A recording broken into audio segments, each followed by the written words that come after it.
Kembali di IDX First Session Closing pemirsa. PT Rukun Raharja Tbk atau Raja mencatat laba 11,3 juta US dollar pada semester pertama 2025, turun 20% dibandingkan tahun lalu. Penurunan dipicu divestasi saham ke anak usaha PT Raharja Energi Cepu Tbk atau Ratu yang melantai di awal tahun ini. Raja membukukan laba 11,3 juta dolar Amerika atau 180,8 miliar rupiah, turun dari 14,2 juta dolar Amerika Serikat atau 227,2 miliar rupiah pada periode yang sama tahun sebelumnya. Penurunan dipicu divestasi saham ke anak usaha PT Raharja Energi Cepu Tbk atau Ratu yang melantai di awal tahun ini. Direktur Utama Raja, Jauhar Maulidi mengatakan, divestasi dilakukan untuk memperkuat struktur keuangan dan memberi fleksibilitas pendanaan proyek masa depan. Ia menilai langkah ini memberi peluang Ratu berkembang mandiri dan menciptakan landasan pertumbuhan jangka panjang. Pendapatan Raja di kuartal pertama tercatat 127 juta dolar Amerika Serikat, naik dari 123 juta dolar Amerika Serikat tahun lalu. Kenaikan didorong peningkatan volume penjualan gas, kontribusi jaringan pipa di Perawang, Riau, dan bisnis operation and maintenance di Ubadari, Papua Barat. Di mana perusahaan mengalokasikan belanja modal 70 juta dolar Amerika Serikat pada tahun ini dengan realisasi 20 juta dolar Amerika Serikat hingga Juni 2025 untuk proyek strategis di Sengkang, Tanjung Batu, Samarinda, dan Jawa Barat. Adapun pada paruh kedua tahun ini, Raja fokus mengembangkan sektor midstream dan downstream. Akuisisi sejumlah perusahaan infrastruktur migas ditargetkan rampung kuartal ketiga, sementara proses due diligence untuk sektor downstream diharapkan selesai akhir 2025. Berbagai sumber IDX Channel. PT Mark Tbk mencatat penurunan laba bersih lebih dari 50% di semester pertama 2025. Meskipun pendapatan naik, margin keuntungan justru menyusut akibat biaya operasional yang meningkat. Perusahaan kini dituntut melakukan efisiensi dan strategi bisnis lebih agresif untuk memulihkan kinerja keuangan. Pada semester pertama 2025, perusahaan farmasi PT Merch Tbk mencatat penurunan laba yang signifikan sebesar 52,3% dibandingkan tahun sebelumnya. Laba kotor yang dikantongi hanya mencapai 126,6 miliar rupiah, turun dari 152,2 miliar rupiah pada periode yang sama tahun sebelumnya. Laba bersih di kuartal pertama tahun 2025 tercatat sebesar 13,2 miliar rupiah, sedangkan di kuartal kedua mencapai 22,5 miliar rupiah. Keduanya mencatat penurunan signifikan dibanding kuartal yang sama di tahun sebelumnya. Meskipun pendapatan perusahaan mengalami pertumbuhan, tekanan terhadap margin laba terlihat jelas. Biaya operasional dan tekanan dari produk serta distribusi menjadikan lonjakan pendapatan tidak diikuti peningkatan laba secara proporsional. Penurunan laba sangat dipengaruhi oleh meningkatnya biaya produksi, depresiasi aset, dan persaingan harga di pasar domestik. Selain itu, kondisi makroekonomi dan fluktuasi nilai tukar turut mempersempit margin keuntungan Merch Indonesia. Perusahaan perlu melakukan efisiensi operasional, skala pendapatan yang lebih besar, serta optimasi portofolio produk untuk memulihkan kinerja keuangan. Strategi ini diharapkan dapat membantu memperbesar margin dan stabilitas laba secara jangka menengah dan panjang. Tim Liputan IDX Channel.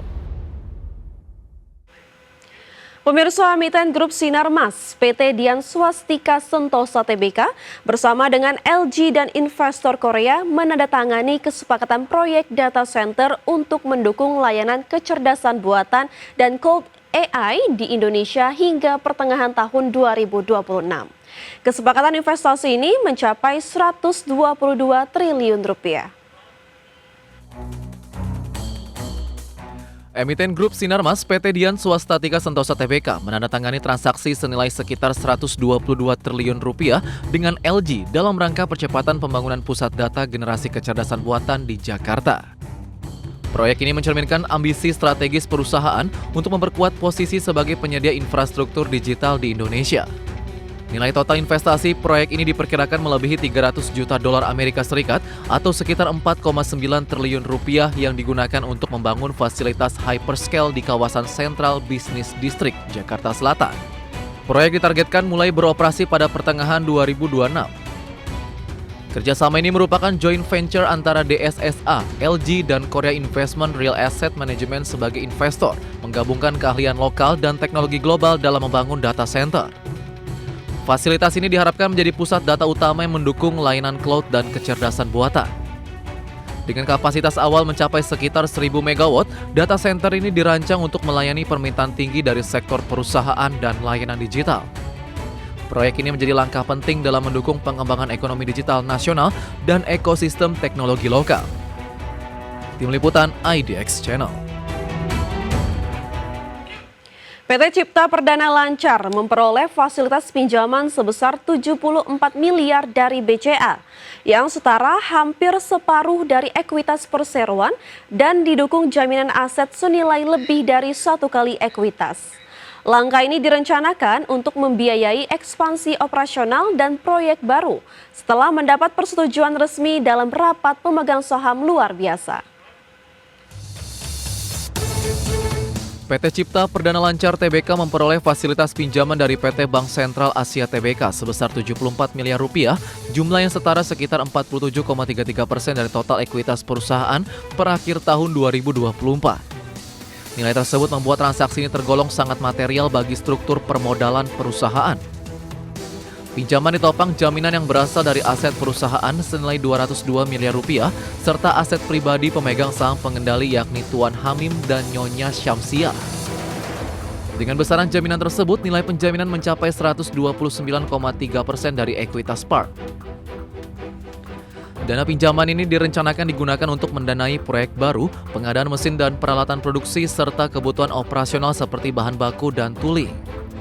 Manajemen meyakini bahwa langkah ini akan memberikan kontribusi positif terhadap kinerja usaha ke depan.